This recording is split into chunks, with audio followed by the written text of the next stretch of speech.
Hey, what's up, guys? As you can see on the top left-hand corner, I still have a Yahoo email address. Yes, I still have a Yahoo email address. So if you're wondering, of course, I still have my newer AO. I mean, I won't say AOL. I haven't used AOL in over a decade, but I still have my newer Gmail account email account. So if you want to email me, you can still email me at my Gmail, which you can find on my YouTube channel. So, but anyway, I just wanted to clear that the way. But I just wanted to read something that I wrote on my WordPress. The topic is spirituality and pacifism one in the same. Now, pacifism means something that it's a word. If you don't know what that word means, it means that somebody who doesn't fight, a person who's against violence of any kind. So let me just read you. Actually, I wrote this back in February 11th, which is earlier this month. Spirituality and pacifism, one and the same. In dealing with the topic of spirituality, just like with politics, it can become a sensitive subject. There are many people who automatically equate spirituality with pacifism. Pacifism is the belief that all forms of ferocity is not necessary, even when it is justified. Don't get me wrong. When it comes to any form of disagreement, it is always wise to resolve the issue through peaceful means, through negotiation first. When all else fails, the use of aggression should be the last resort. Now, many religions and denominations teach pacifism, even though the Bible isn't necessarily a pacifist book. There have been certain Christian denominations that preach pacifism, such as the Amish and Quakers, for example. Now, it comes down to the Amish. You're about familiar with the Amish. I don't know if Quakers are still around or not, because I know, because every time I think about Quakers, I always, because I remember they were like abolitionists from, like way back in the day, and of course Amish are still around, but I need to look more into like Quakers, but I think there probably still some around, but it's not as many, as far as I know. But I have done research on them a little bit that they're like pacifist, don't believe in violence. And I think the one thing about the Amish, I think they're not allowed to fight in wars or something because of their religion or something to that effect. But one thing about Quakers, I remember reading about them. They're against slavery. This like way back in like 17, 1800s. They're like the first abolitionist. Of course, I said Christian denominations that preach pacifism, such as the Amish or Quakers, for example. Buddhism can be considered a pacifist religion. Probably one of the most pacifist of all the major religions is Jainism. Jainism is an Eastern religion out of India, and its followers are called Jains. Jains believe that harming all living things, including plants and animals, creates bad karma. Now, one thing about their religion that what I've read or what I've heard about them is like they don't want to hurt any living thing whatsoever. I believe that, according to my memory, what I can recall is like they when they walk outside, they have like a broom or something that they sweep in front of them so they won't step on any bugs or insects. So that's how extreme they go. Yeah, and about Buddhism, you can say Buddhists are pacifists. You know, like I said, I can't account for like every um.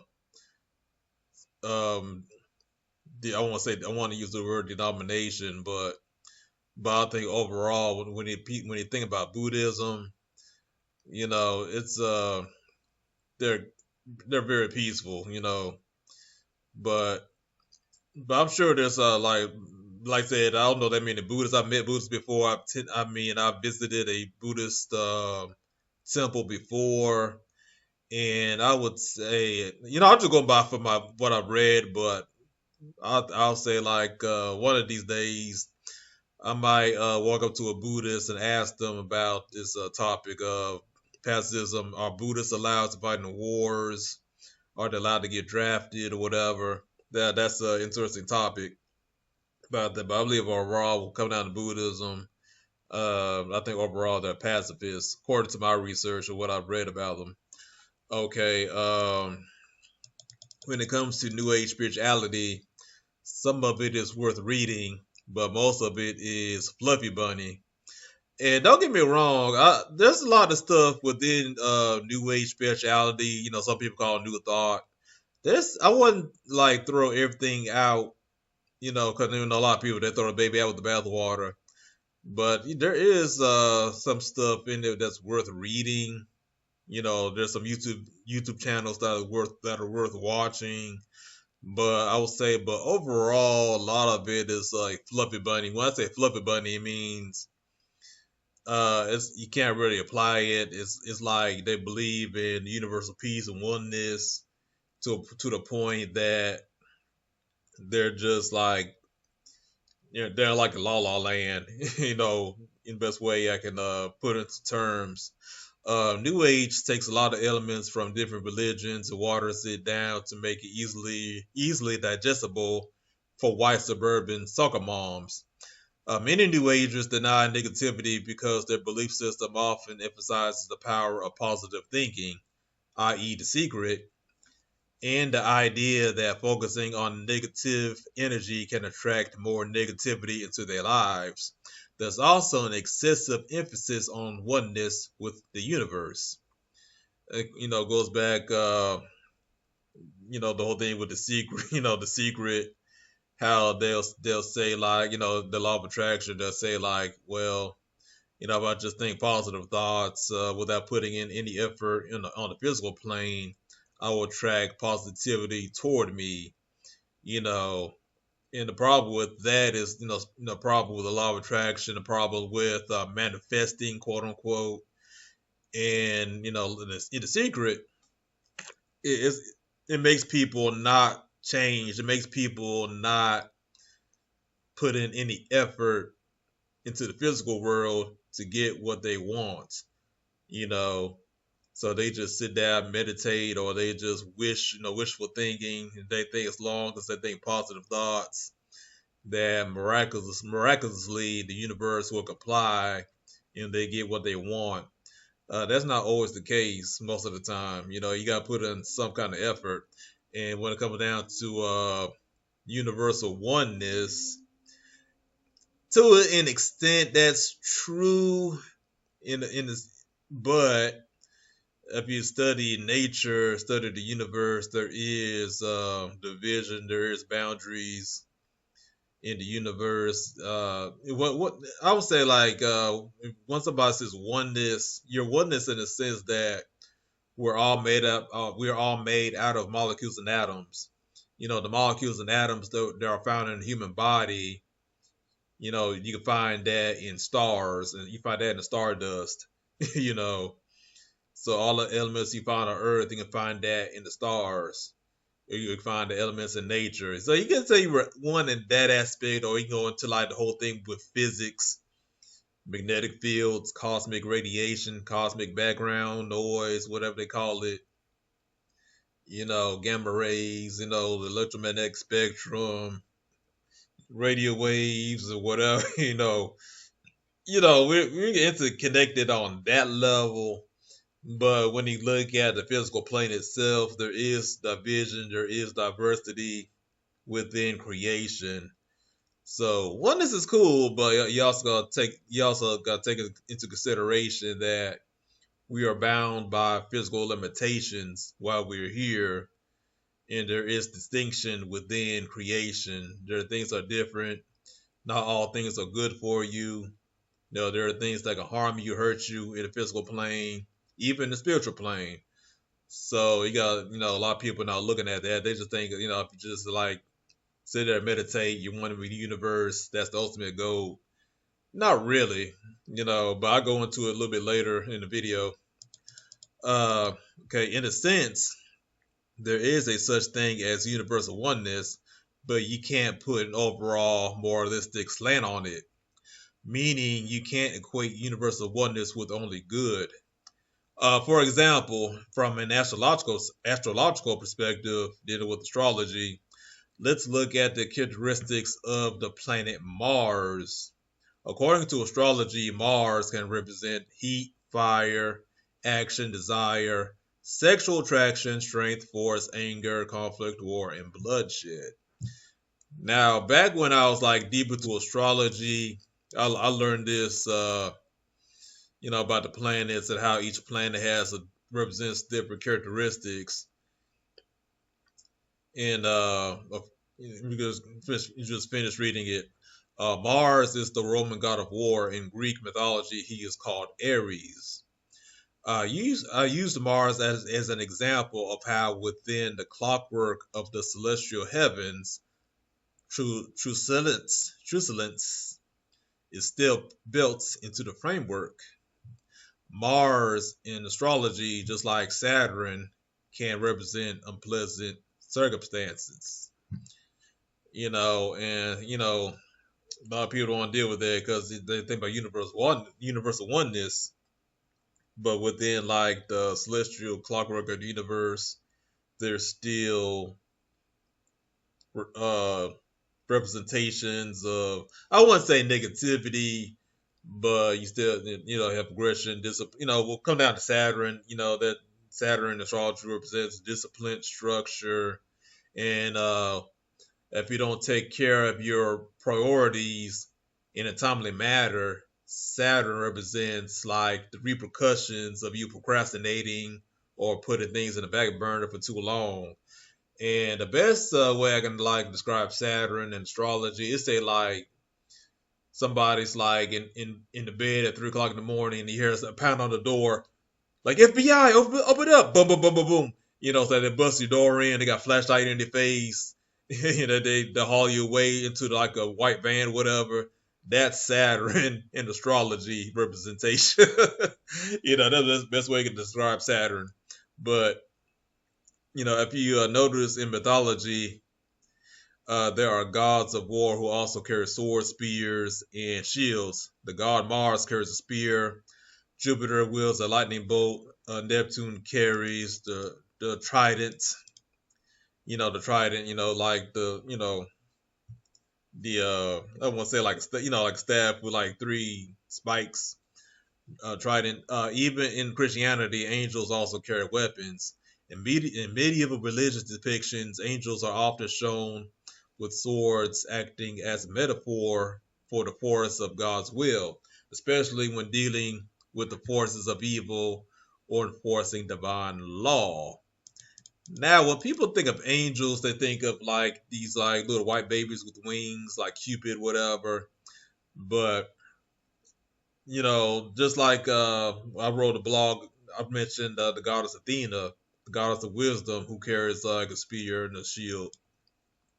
Angels are no joke. They're no joke at all.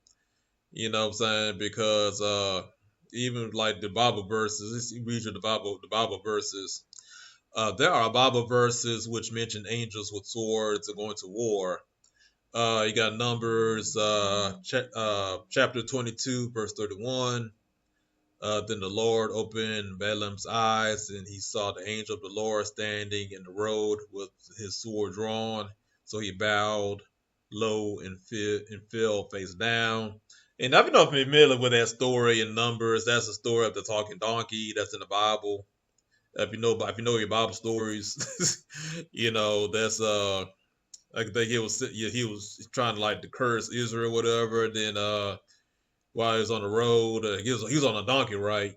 And then the angel blocked the road, and the donkey could see him, but the man can't. Balaam, he couldn't see the donkey. I mean, he couldn't see the angel, but the donkey could, but he couldn't. and everything. But that's a whole other story. Just it's an old Bible story. If you don't know the Bible, if you don't go to Sunday school, I recommend you look up that story, because a lot of people don't know that there's actually a Bible story in the Bible of a talking donkey. But I digress. Um, First Chronicles chapter 21 verse 16. Then David raised his eyes and saw the angel of the Lord standing between earth and heaven, having a drawn sword in his hand, stretched out over Jerusalem. Then David and the elders covered in sackcloth fell on their faces. I already said this, First Chronicles 21:16. And of course, Revelation chapter 12, verse 7. And the war broke out in heaven. Michael, the archangel, and his angels waging war with the dragon. The dragon and his angels fought. And that goes into the war in heaven that's mentioned in the Bible. And I always made the point to people, like, if heaven is like this perfect, peaceful place, perfect bliss, notice that there was still conflict in the heaven realm. A lot of people overlook that. So in heaven, there were still wars, there was still strife, conflict, chaos, jealousy, things of that nature in heaven. And a lot of people don't realize that. Now this is what Jesus said. Even Jesus Christ showed a certain level of sturdiness. Do not think that I have come to bring peace to the earth. I have not come to bring peace but a sword. And this from Matthew chapter 10, verse 34. And I don't think I've ever heard, just like the other videos talking about how, like, I never heard any Christian pastor, any Christian preacher in my life. And I've been to a lot of churches. I've been to a lot of church events. I've watched a lot of televangelists on TV all my life, and I've never heard any Christian preacher, any minister talking about when Jesus went to the temple and turned over the tables. Same thing with Matthew chapter 10 verse 34. To my knowledge, I've never, maybe I have, but not a lot. Maybe once or twice I've heard like a minister mention Matthew 10:34, but a lot of ministers, bishops, and all these people, they never touch that verse at all. And let me just read the rest of this.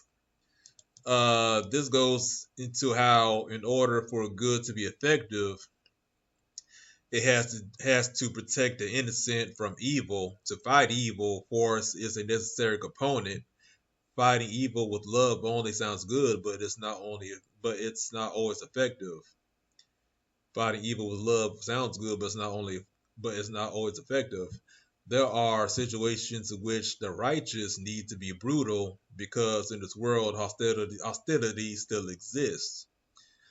Uh, Now, and I put a quote: "It's better to be a warrior in a garden than a gardener in a war," and that's an old Japanese proverb. Now, I just want to read this to put it out there to the world. And if you want to like go back and read and study this, what I do in the bottom of the video, I'll put the link to my WordPress. I'll put a link to this article that I wrote, and you can read it and study it, print it out, whatever, share it. But I just want to share this with you guys.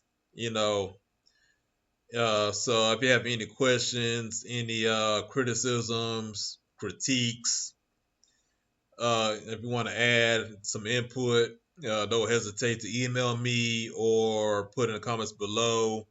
I'd love to hear your thoughts on this topic. And besides that, you guys take it easy. Y'all be safe and peace.